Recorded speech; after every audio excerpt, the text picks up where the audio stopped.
Last week we were finishing off functions. We looked at the declining balance function, one of many functions available in Excel. It's a financial type function, so something that you'd be more into, Francis, doing finance, the finance course. It looks at calculating the depreciation on an asset over a number of years.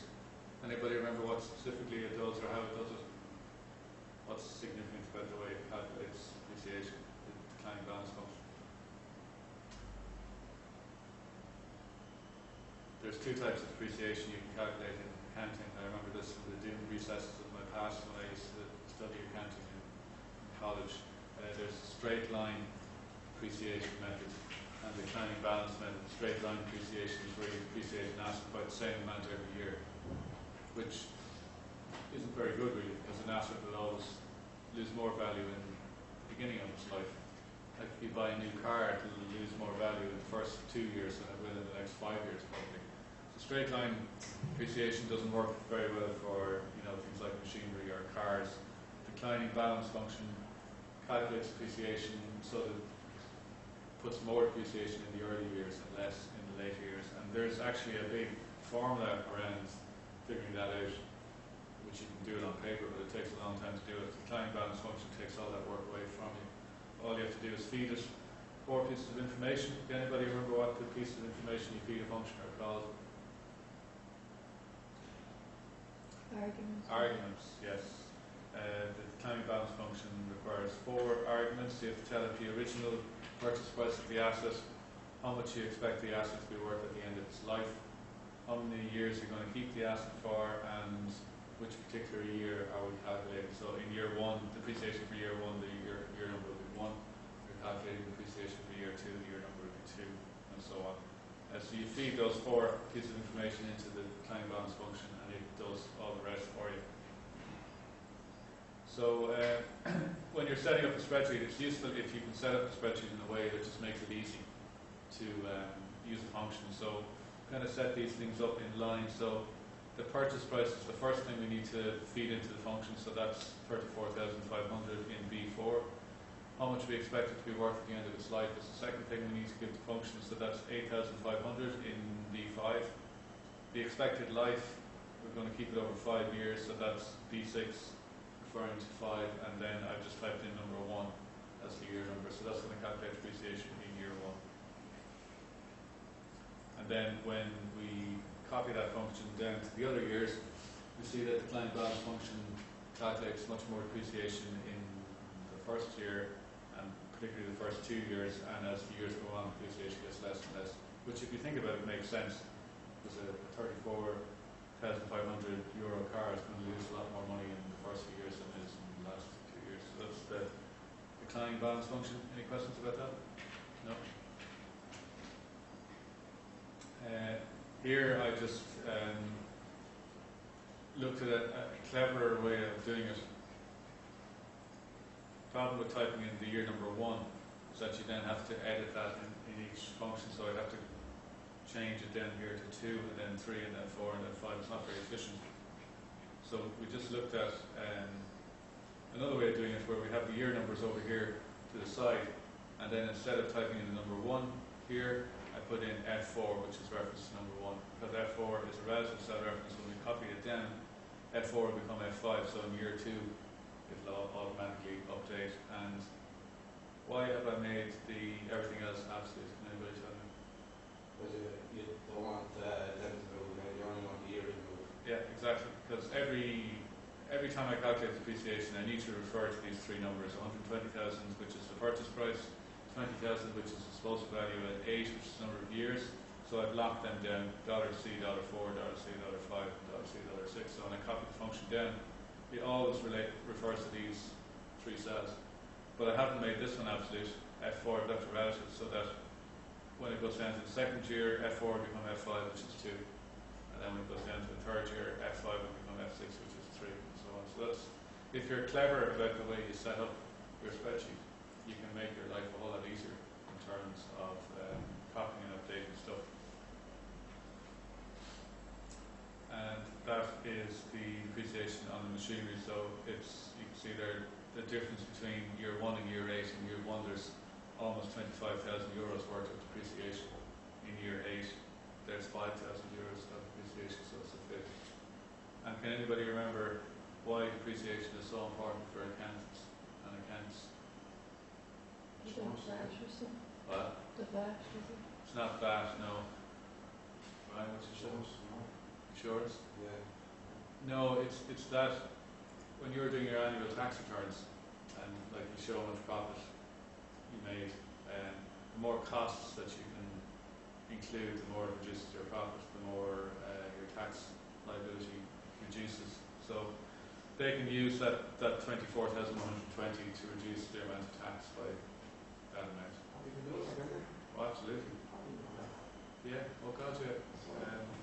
So if I had a car in the business, I could say every year we can write off the tax. Yeah. Jesus. That's the way it works. You can't do that as a private individual paying PRSI, but if you have a registered business and you have to submit accounts every year and you have to show, okay, this is the amount of money that I made and this is what my costs were, and the difference between the two of them will be the profit, and then you pay tax on that. So the more costs you can show, the more it brings down your profit, the less tax you pay. So depreciation is part of that, because you're actually losing money through depreciation. I mean, eventually you're going to have to service this more, you're going to have to replace it. So it is a real cost. So it's very important for accountants to show depreciation. So the planning balance function is important. Okay, at the end of chapter 2, we were looking at the difference between using absolute cell references and naming cells. And you tend to use absolute cell references when you're applying one value, some sort of a rate, to lots of numbers. So here we want to apply the rate 5% to all of these totals here. And to stop that from changing, we have to make it absolute. So when we want every number to be multiplied by G3, so that's why G3 is absolute, to stop from changing. One thing about absolute cell references, sometimes they can be a little bit difficult just to understand when you're looking at a formula. So that formula is kind of, it looks, you have to kind of think about it, figure out what's going on there. And if it's actually good spreadsheet practice, instead of absolute cell references, to name a cell. When you name a cell, two things happen. Number one, it becomes absolute anyway, and number two, you can use the cell name instead of the absolute cell reference, which can make the formula easier to understand. So, for example, we could call this cell G3, we could call it interest rate, or we could call it, well, actually discount rate.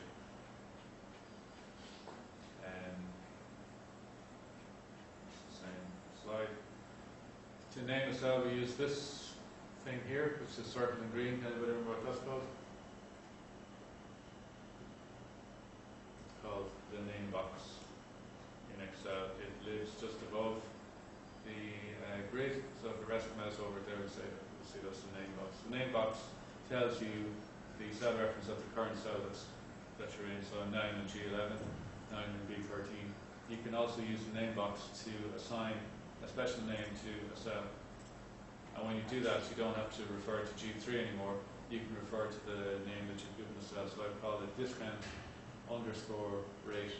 Underscore, by the way, is shift and minus sign. And the reason I did that is it doesn't allow you to have spaces in a range name. So instead of saying, because I've named this cell discount rate, instead of saying E6 by $G$3, I can now say E6 by discount rate, and it makes the formula a little bit easier to understand. And when you select a cell, Excel will tell you the name of the cell, so it's telling me there that I'm in H9, but once you've named the cell, it'll no longer give you the cell reference. You see the way the cell is selected there, it's not actually saying G3, it's saying discount rate. That's because I've named that cell. So it's almost like I've replaced G3 with my own special name, which I can use in formulas.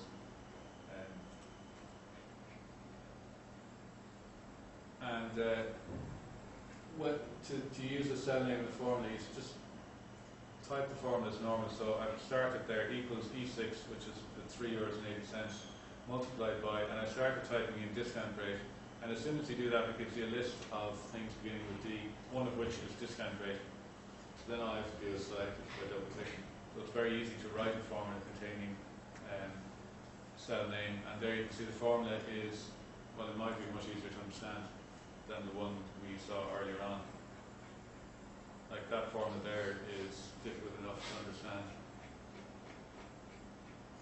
whereas that one is much easier. It's much easier to see what's going on. Discount rate is the 5%, and we're applying it to each one of these numbers here. So it's good spreadsheet practice to use cell names. We saw that if you want to delete a name or edit a name, it's in the name manager, which is in the formulas ribbon, formulas tab of the ribbon. Hello, Alan speaking. Okay. The name manager, which is in the formulas part of the ribbon, when you click it, you get this dialog box here. You can select any name that you have, and then you can either edit it or delete it. Where is the name manager box? It's in the formulas tab in the ribbon. So if you go to formulas, name managers in the middle. Okay. I've no names in this cell here in this spreadsheet, but say I just create a name.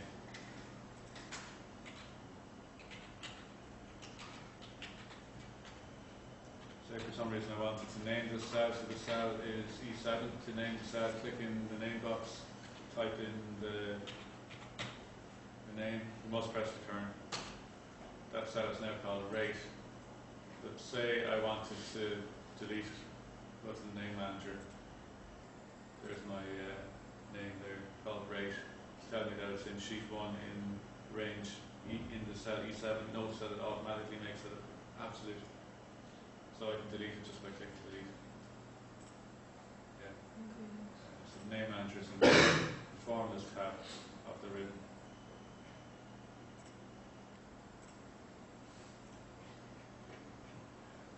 As well as naming individual cells, you can also name ranges of cells, which is useful if you are doing a lot of calculations on a particular range. So here we're doing 4 calculations on the range of numbers in the blue cells. Instead of putting in equals average B4 colon B11, what we can do is name this range here. So I've highlighted the blue cells, and then in the name box I typed in maths results. That means that I can use the name maths results instead of B4 to B11 in functions. And again, you can see that it just makes the function a little bit more accessible and easier to understand and easier to use. So it's good spreadsheet practice and something that you should think about when you're doing your project, to include range and cell names. So that's the end of chapter 2. We spent a fair bit of time in chapter 1 and chapter 2, but they really are the foundation of the entire course, formulas and functions. If you don't understand chapter 1 and chapter 2, or if you get mixed up between formulas and functions, which lots of people do, it really makes it difficult for you to progress properly through the spreadsheets course. I've met lots of people over the years who got completely confused between formulas and functions. They're two different things, and just make sure that you understand them.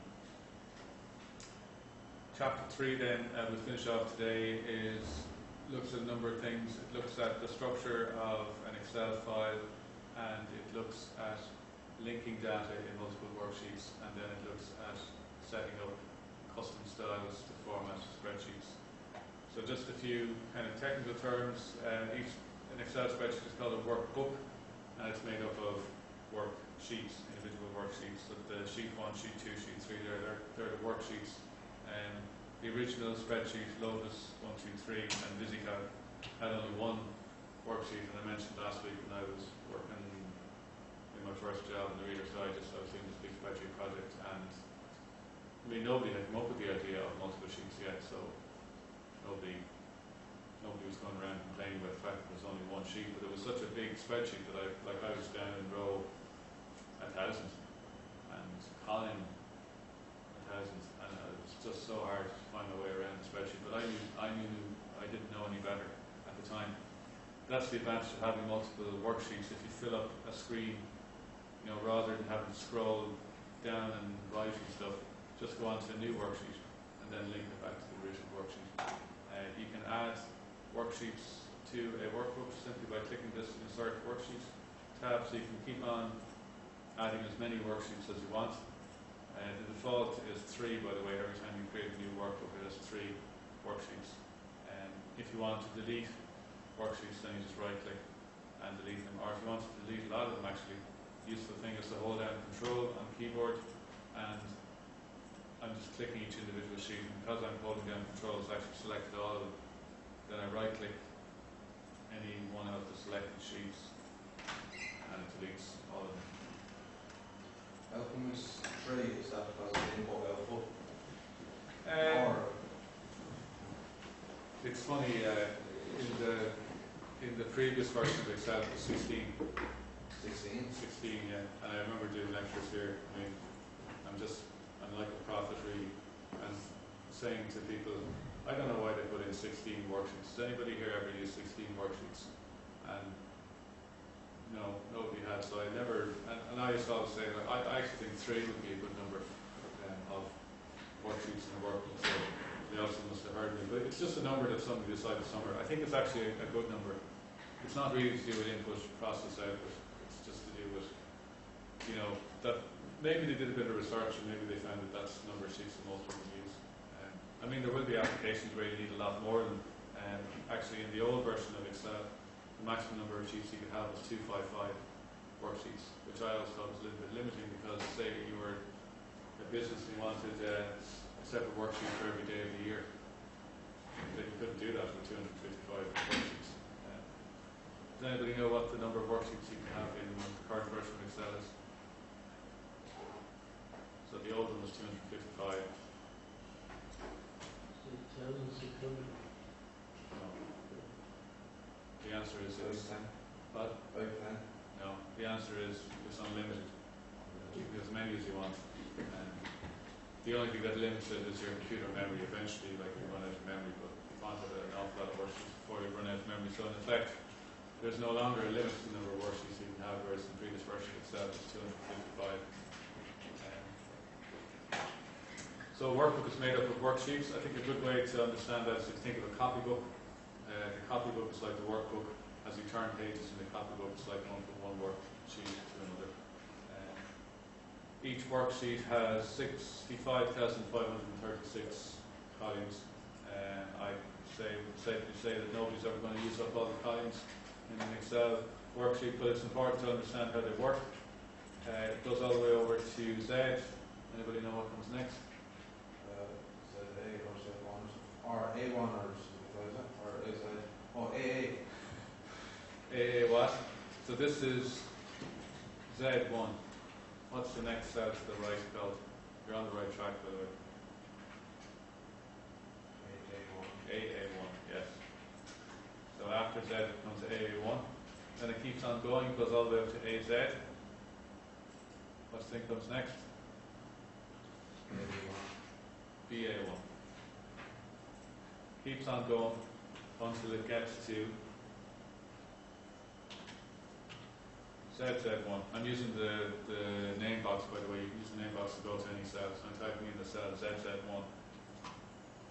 So it's used up all the letters of the alphabet now. You can't go further than ZZ with 2 letters. So anybody tell me what comes next? 2. What? ZZ2.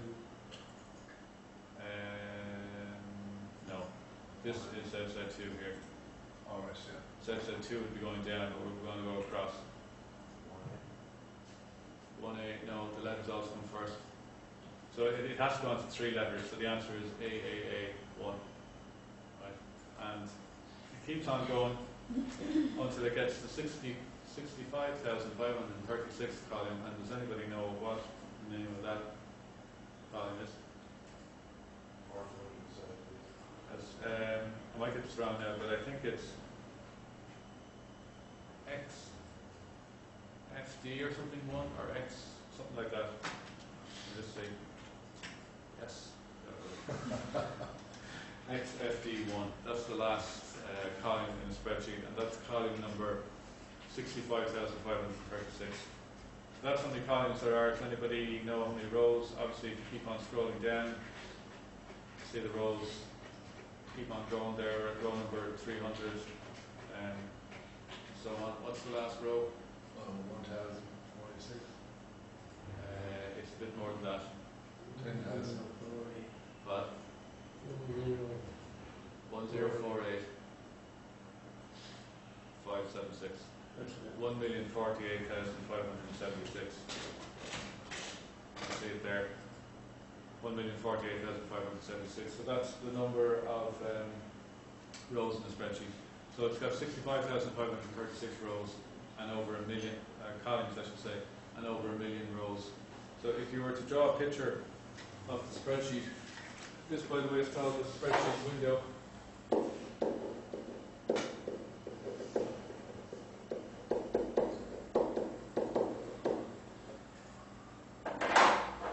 So the entire spreadsheet represented by this green rectangle. Here we have row 1 and row 1,048,576. Then we have column A, column Z, column XFD, which is 65,536. The spreadsheet is massive. I mean, if you went that way, number of columns would probably go down as far as Animal Village, and if you went down number of rows, you probably have to drill a hole in the ground. The part of the spreadsheet that you can see at any one time is tiny.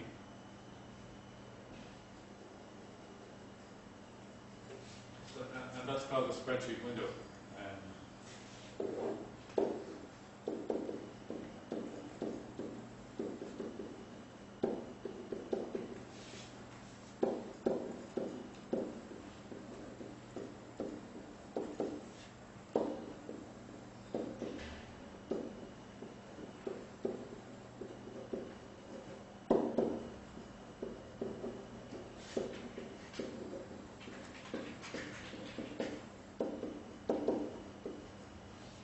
Imagine a massive warehouse with a tiny little window, and you're looking through that window. You can only see what's in front of you. You can't see what's on either side of the window, what's above or below it.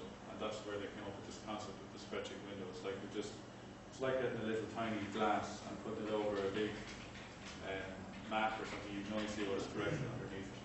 So it's important just to understand that the portion of the spreadsheet that you see on the screen is tiny compared to the overall size of the spreadsheet.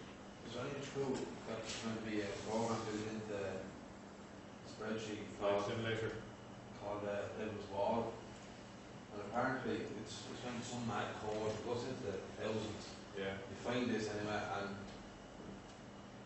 it's kind of like a maze, but if you get to the end of it, there's a phone number, and there's actually a cash word, but no one has ever got to the end of this. It could be. There is actually a flight simulator embedded in there, and we ran it one day. I can't remember the key sequence, but it's possible that it is true. I presume if you Google it, there's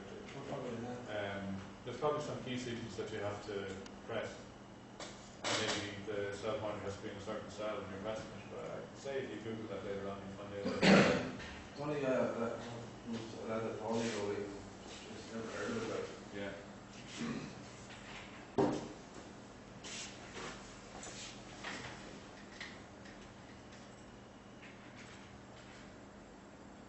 Alright, so that's kind of the structure of a worksheet, technical stuff.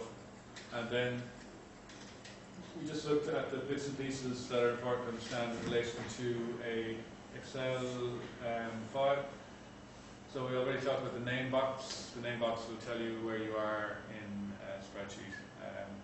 Formula bar tells you what's in a cell. And what could that be? That could be one of three things. What can be in a cell in Excel? What can be in a cell in Excel? An argument. No, an argument would be in a function, but not on its own in a cell. What can you type into a cell? Farmer. Text. Text, yeah. So the formula bar might display text. That's what we typed into a cell.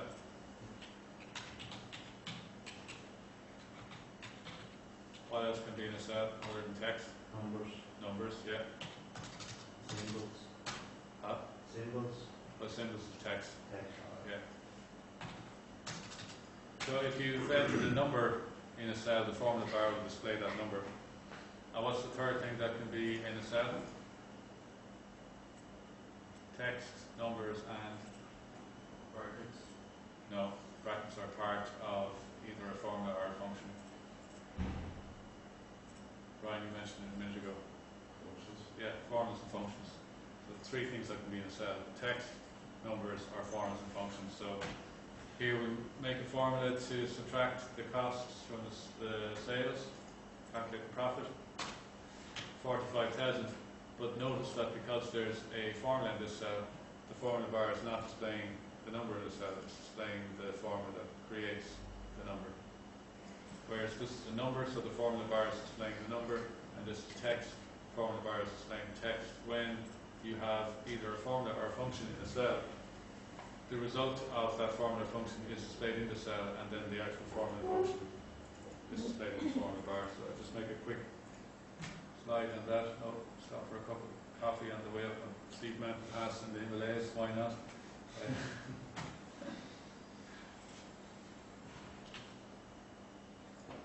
Right, so that's just an important thing to understand, right? That the formula bar, when you have a formula or function, the result of the formula is in the cell. The actual formula or function itself is in the formula bar.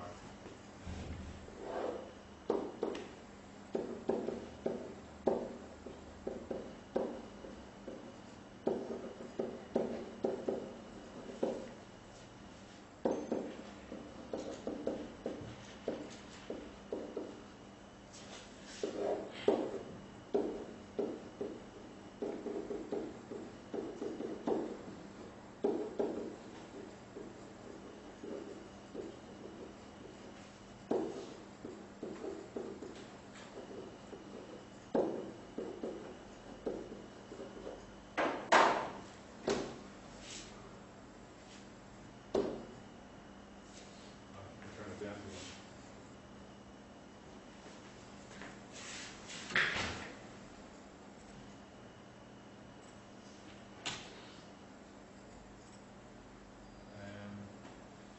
Did I finish this thing here? Oh, no, I didn't. Okay, so that's the formula bar. The ribbon, we know the ribbon is used by Microsoft to replace the old menu system.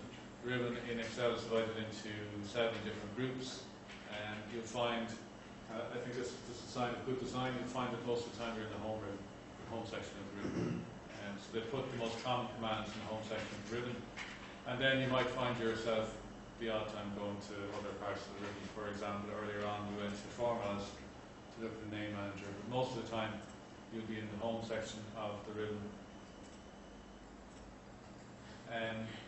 The worksheet tabs are displayed down the bottom left. We've talked about that already, and this is the admin worksheet tab.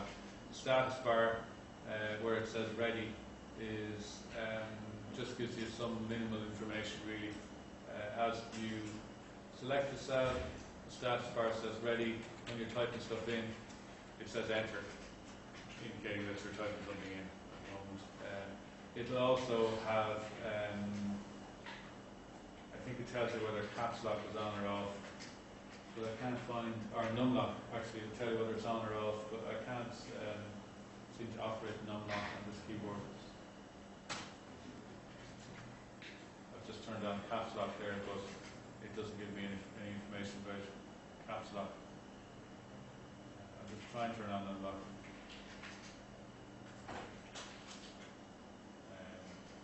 No, it doesn't work. I think it's actually broken on this keyboard. But in most keyboards, when you turn on num lock, it will say num here. Yeah. Let's try one thing. No. No. Okay. That's as far as we got last week. So this week I want to look at linking data across multiple worksheets, then how to create a formula. We used to create formulas where the formula looks at data in the same worksheet, but how do you create a formula where it looks at data in a different worksheet?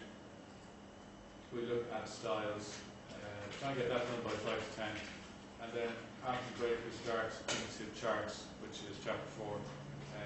There are only 7 weeks Was it 7 or 8 weeks the exam? I can't remember. 7. 7. There are only, sorry to be the harbinger of doom, there are only 7 weeks to the exam. So we'll try and get as much stuff done as possible before the exam. Peter, I know you're doing the exam. Who else is thinking of doing the exam? Oh, 2 Peters. Have you done it? You've done it already, Brian? Yeah, okay. You probably won't have time to do your project, I would imagine, because of your work experience. Yeah, I'm in the industry, so he's getting one day down there. Work experience would take part of stuff. So the thing about the project is it doesn't matter when you complete it. We're probably going to the next set then, is that? Exactly, yeah. So I think you'd be better off doing that. Right, let's have a look at linking data across worksheets.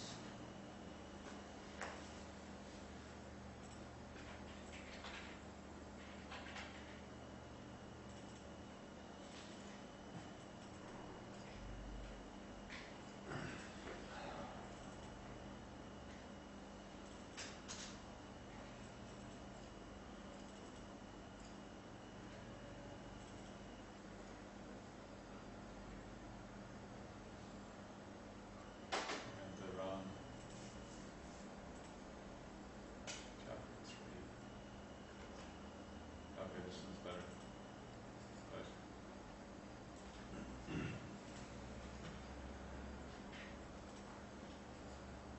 Right, this particular assignment here is looking at calculating, I think we still use the word mileage allowance.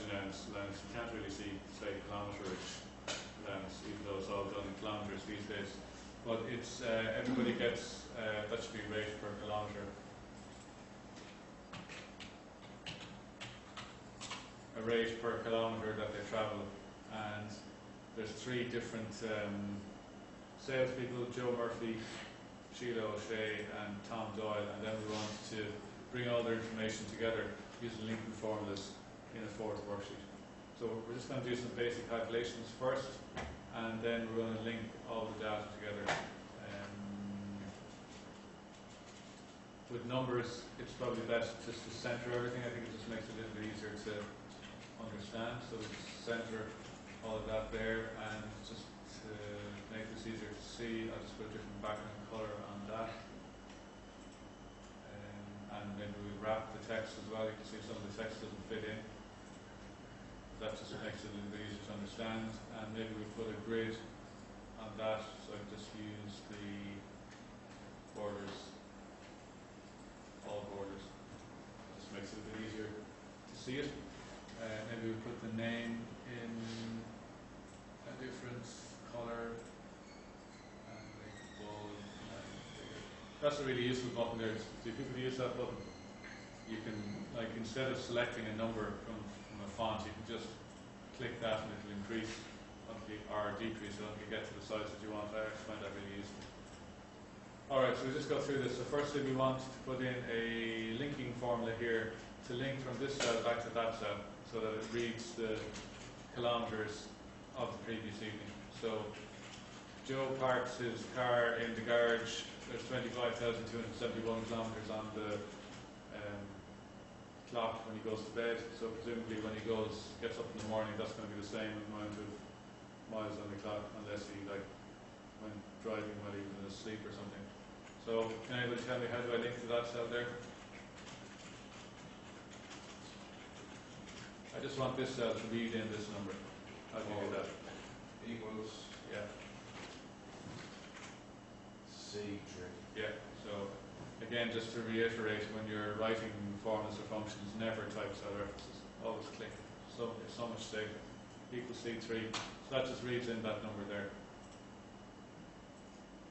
And it means now that everything is linked. So if I say, for example, this had been entered wrong and it was actually 398, just watch this number after I press return. This number will update to 398, and this one will update to, no, it won't actually, just this one. Okay, so it's all linked in. Philip, how would we calculate the distance travelled? What's the formula? So we know how much they finished up with how much they started with, so what's the formula to calculate the distance travelled? Equals Yeah. B3 No, the other way around. of C3. Yeah.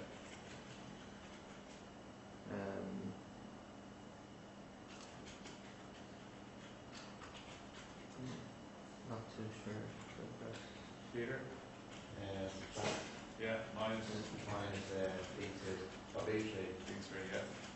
So they travelled 162 kilometres, copy that down because of the relative cell references. C3 minus B3 becomes C4 minus B4 and so on. Doing all the calculations for us. Should put this in currency. Francis, can you tell us the formula to calculate the total due?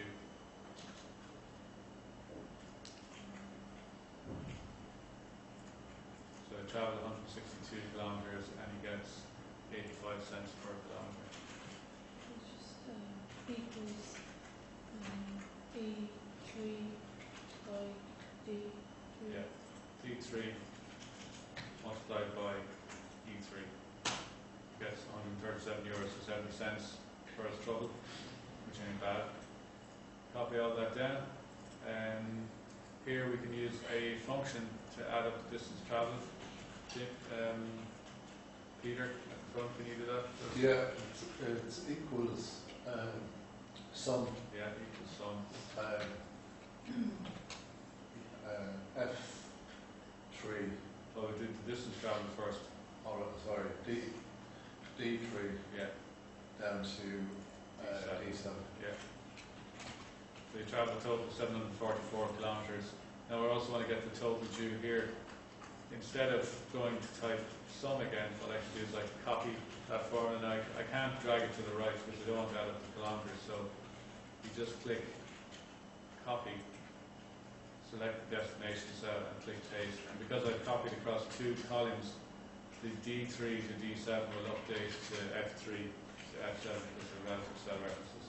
And if we just check that there, started off with D3 to D7, we copied across two columns and it became F3 to F7, and I just put that in currency. So that's that one done there.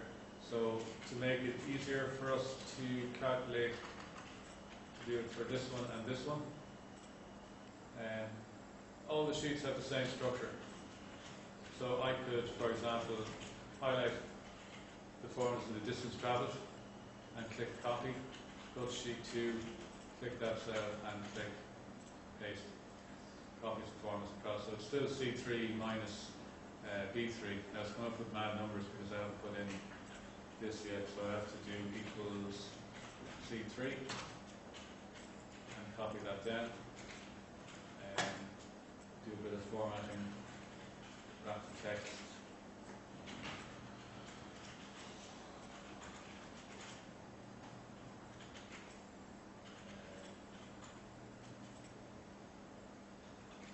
Center it.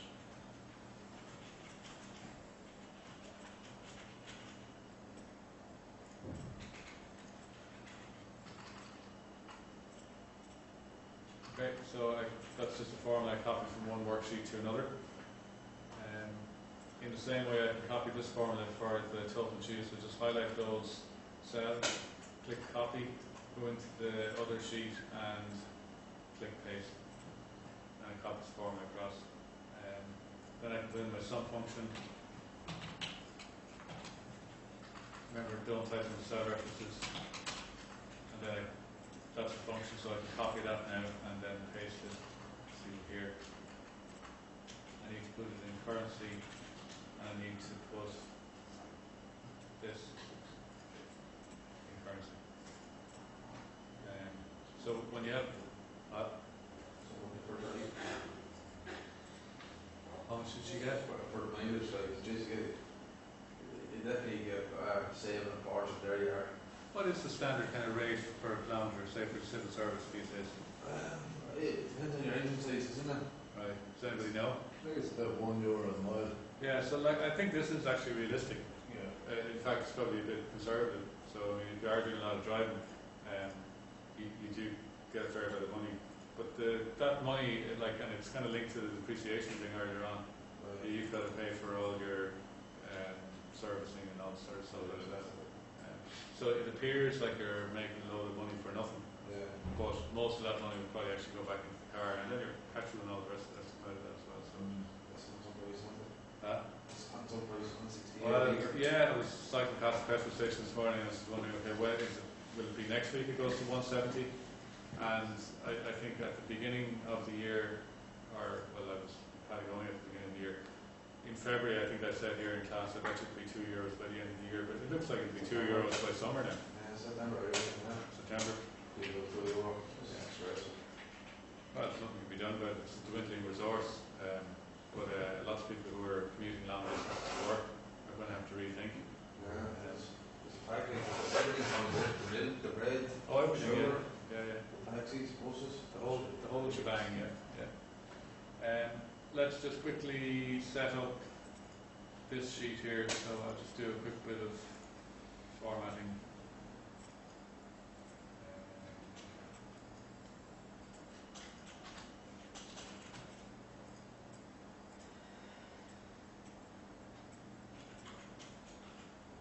Wrap text.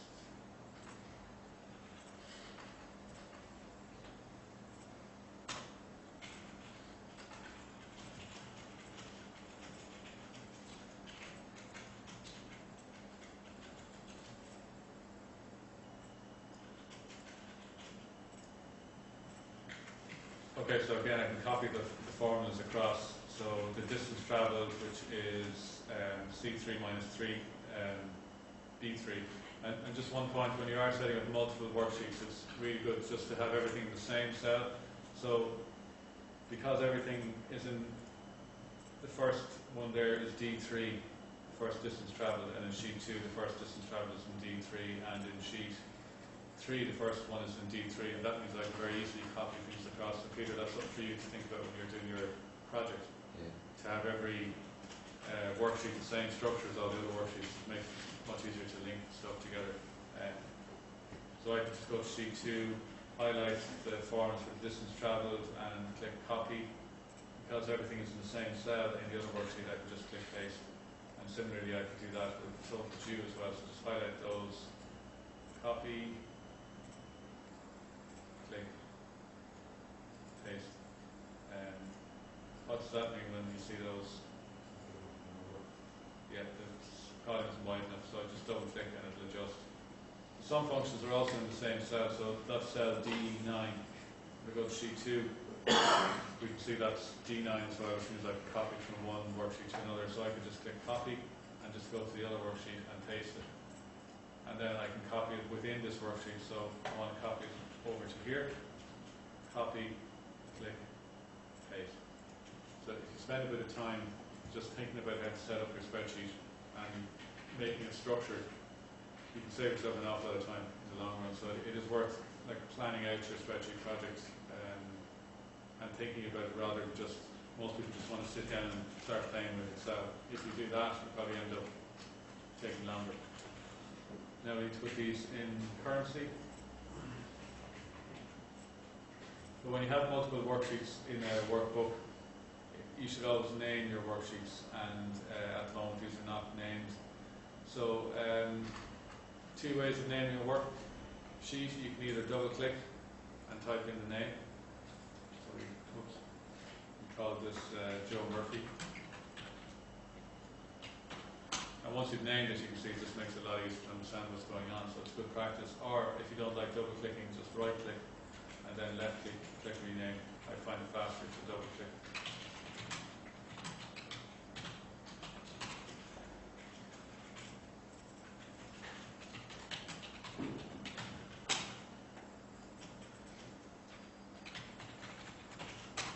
So whereas before we had sheet 1, sheet 2, sheet 3, sheet 4, now by looking at the sheet tabs, it gives us a much better idea of what's actually going on in this spreadsheet. And again, that's something you have to do in your project to make sure you name all your worksheets. So we're going to use linking formulas in this fourth worksheet here, the summary worksheet, to read in information from the other worksheets. So I want to read in the information from see how much Joe Murphy travelled and to see how much he's due in terms of expenses. So to make a linking formula, firstly you type equals just like any other formula. Instead of putting in something like B1 by B2, the next thing you do is you click the worksheet that you want to link to, and just watch what happens up here and also in here as I click the worksheet. Excel inserts the worksheet name into the formula followed by an exclamation mark. Now after a while, when you get good at it, you might find that you can write that yourself, but I think it's much safer to click it. Now it is a bit confusing, it looks like we're done, but we're not. I'm still, see the way summary and Joe Murphy are selected. I'm still actually in the worksheet called summary, and it's waiting for me to select a cell in Joe Murphy worksheet. So I'm going to select cell D3, and that's the linking formula there. So what that linking formula means is go to the worksheet called Joe Murphy and read the number from cell D9. Here's the really important bit: you must press return at the end, otherwise it won't work. So that formula there equals Joe Murphy exclamation mark D9 is a linking formula reading information from another worksheet. I just want to do a quick note on that.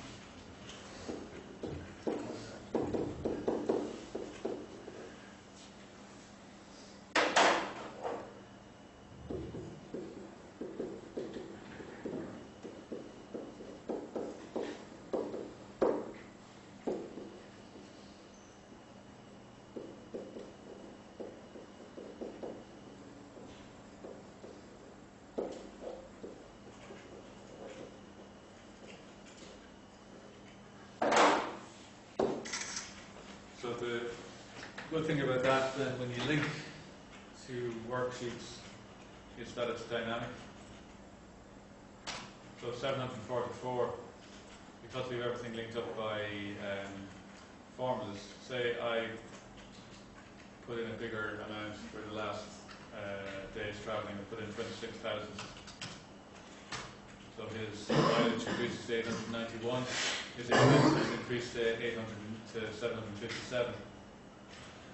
But the reading formula reads in, link formula reads in the 891 in the other cell, so everything's linked up. In the same way we can link to total due, so start with equals, click the worksheet, click the total due and press return.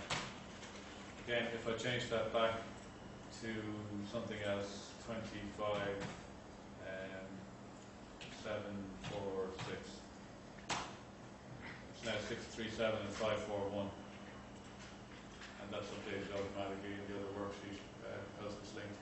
That, by the way, is the way that you must do your spreadsheet project. You have to have 3 worksheets linked up together. Just before we take a break, just want to show you the mistake that people make most when they're doing this. So let's make a linking formula for Sheila O'Shea. Start with equals, click Sheila O'Shea's worksheet tab, click the cell you want to link to, which is distance travelled. Here's the mistake that lots of people make: they click back into summary. You should at this point press return, finish the formula.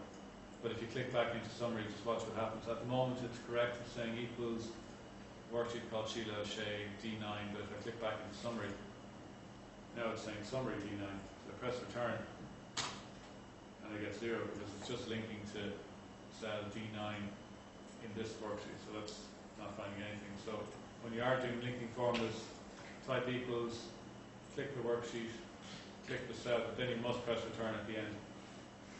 You can't enter the formula by clicking in another cell. Can anybody tell me another way of entering this formula? If you don't like taking your hands off the mouse, how else could you enter this formula? There's another way of doing it, and it's funny, very few people use this method of entering data in Excel. So on the screen.